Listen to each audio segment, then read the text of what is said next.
Bonjour, j'espère que tu vas bien.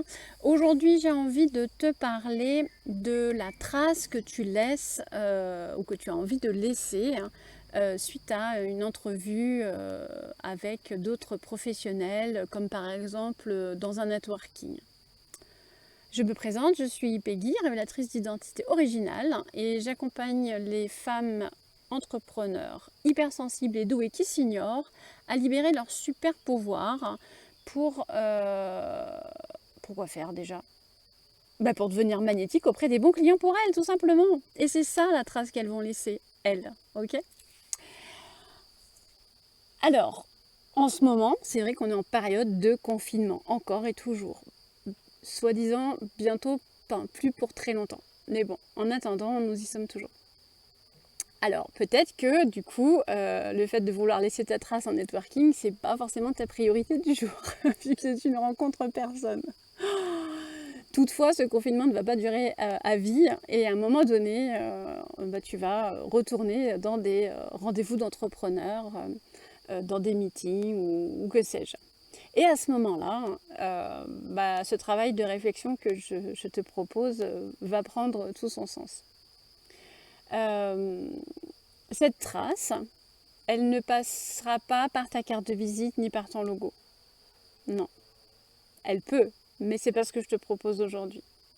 Aujourd'hui, je te propose de laisser cette trace par toi, en fait. Par ta posture, par ta personnalité, par la façon dont tu vas aborder les choses ou la personne dans cette rencontre. Voilà. C'est ça qui est le plus important avant de laisser ta carte de visite avec un très beau logo dessus, même s'il est très très très vibrant. Okay, j'ai vraiment pour habitude de dire que le logo sur une carte de visite, c'est la cerise sur le gâteau, hein, finalement. Tu peux très bien laisser une carte de visite avec pas de logo. Okay, si tu as hyper bien pitché avant, tu as créé un super lien avec le prospect et que tu donnes une carte de visite toute simple avec juste ton nom, ce que tu fais, tes coordonnées, la personne, elle va se souvenir de toi parce que tu auras tout mis en place en amont pour qu'elle se souvienne de toi. Ok ? Voilà. Donc cette posture, elle passe par ta personnalité, évidemment, la façon que tu vas avoir de te positionner physiquement dans l'espace. Hein, si tu es comme ça, tu vas... Enfin, quand on est un peu comme ça, rabougri sur soi, en face, les personnes, elles ne ressentent pas que tu es dans l'ouverture. Ok, même si à ce moment-là, tu as envie d'être dans l'ouverture, il y a quand même une espèce d'introversion. Donc, c'est vraiment d'avoir une posture en ouverture, vraiment.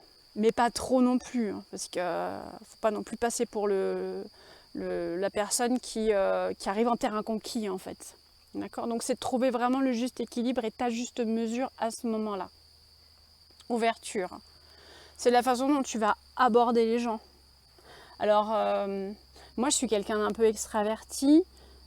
Du coup, rentrer en relation avec les gens spontanément, même si c'est vrai que c'est pas trop ma tasse de thé, mais je m'entraîne à le faire. En tout cas, je me suis entraînée à le faire. Et moi, je passe par l'humour, parce que voilà, c'est ma façon d'être. Mais toi, tu vas passer par ta façon d'être. Ok ? Donc, ce qui va être important, c'est de t'observer, en fait, dans ces rendez-vous-là, dans ces meetings-là, et de voir à quel endroit tu es la meilleure, comment est-ce que tu aimerais que les choses se passent, et de faire en sorte de créer la situation pour que les choses se passent comme toi, tu le désires. Okay ?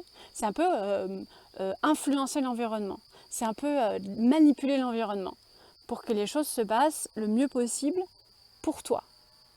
Alors ça demande de l'entraînement, les choses elles se font pas tout de suite comme ça.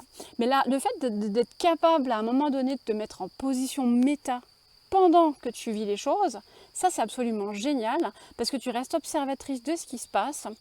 Et mes clientes, elles me font des retours comme ça quand je leur propose des exercices et elles me disent « Ah ouais, j'ai réussi, alors tu vois, j'ai fait ça, puis alors là, il s'est passé ça, puis je me suis observée, puis je me suis entendue dire cette phrase. » Alors, bien sûr que parfois ça dérape, c'est pas grave, c'est une expérience. Mais parfois, ça dérape pas. Et ce qui est génial, c'est que quand ça dérape, ça te fait une expérience pour la prochaine fois, c'est-à-dire une leçon à retenir pour éviter de recommettre la même erreur si c'est une erreur. Et si ça ne dérape pas, c'est de dire, ok, mon cerveau il a compris quelque chose, je me mets un peu en mode automatique à ce moment-là. Et du coup, la prochaine fois, tu peux te faire confiance là-dessus. Voilà. Il y a toujours des surprises dans ces rendez-vous-là. Moi, je me suis déjà fait baguer quelques fois. Je ne m'attendais pas, en plus, c'était rigolo. Et de m'observer en train de me faire baguer, hein, elle me dit, mais en fait, je me sentais mes résistances sur des questions qu'on me posait. Et je me disais, mais qu'est-ce qui fait que là, je me mets en résistance? Et je me rendais compte qu'en fait, c'était pas tant la question que la personne me posait, c'est l'attitude de l'autre. Donc, je me suis mis sur la défensive. Hop, je sens qu'il y a de la résistance de chaque côté. Et je débriefe, en fait, après, avec moi-même. Une fois que je suis partie du rendez-vous, je débriefe, je me dis, ok, qu'est-ce qui s'est passé? Il s'est passé ça, ok.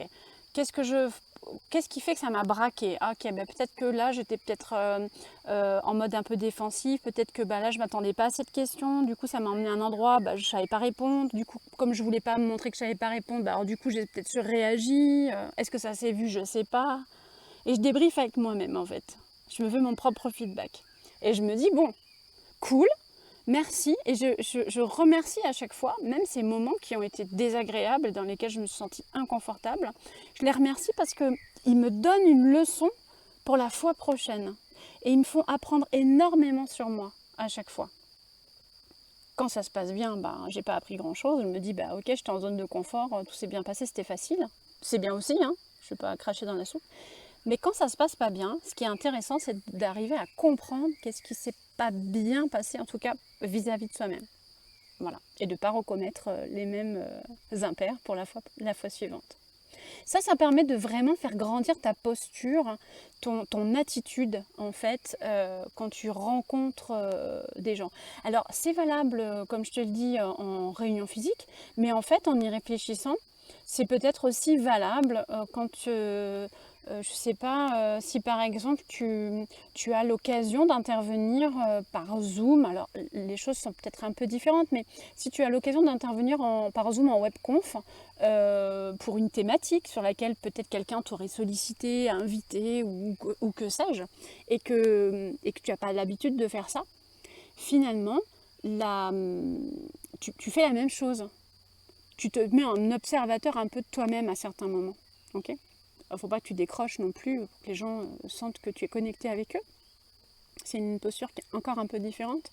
Mais le fait d'arriver à lâcher aussi les enjeux et la pression à ce moment-là, et de le prendre comme un jeu, de le prendre comme une expérience, ça permet de libérer ta spontanéité et ta créativité. Voilà.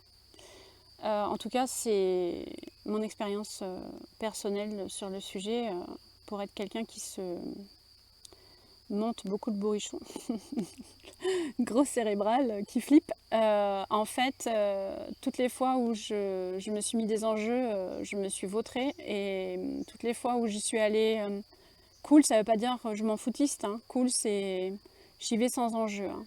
J'y vais dans le jeu. J-E-U. Et pas dans le jeu, J-E.